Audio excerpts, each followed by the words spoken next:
Hey guys, welcome back to the channel. Let's get started with today's video.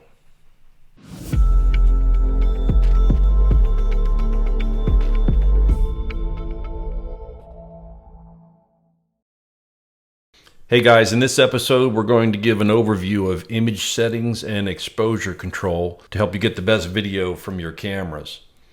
We won't be covering all the details, but enough to get you started. These settings will vary from camera to camera due to several factors like available lighting, image detail needed, and acceptable frame rates. And just a reminder about the online help available. Just click the yellow question mark in the upper right hand corner when you need more helpful info. Okay, let's get started. One of the first things I'd like to point out is the high Q button at the top of the page. Mobotix has created this so that with one click, you can set the camera to its highest image quality available. I usually start with these settings and then work back if the lighting and/or scene complexity calls for lesser settings. Just click the high Q button and a separate page will open showing the changes that will be made once you check mark Store and then click Yes. Another way to quickly change image and exposure settings is to utilize the drop-down boxes located here.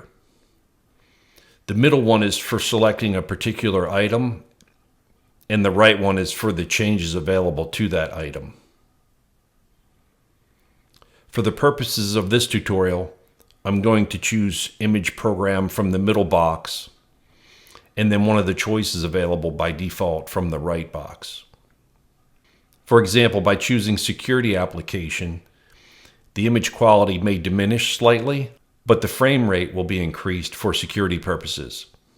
Conversely, if you choose High Quality, the frame rate may diminish slightly, but the image quality will increase. Now onto the Setup menu where you can fine-tune the image settings and exposure control. Click Setup menu, and from the Image Control section, click on General Image Settings. Be sure to become very familiar with these settings, but for this tutorial, we're not going to be going into detail in this section. Click on the previous page arrow and then choose Exposure Settings. In here, you'll see that you can change several things that affect the camera's exposure. Now drag the settings page over to allow you to see the effects in real time as you make changes and after clicking Set. Let me show you just one of the many settings available to you from this page. Exposure Windows allows you to choose portions of the image that may have either a good effect or an adverse effect on the overall image exposure.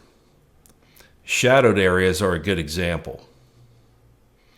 If you need more detail from an area that is shadowed most of the day, you can do something like this.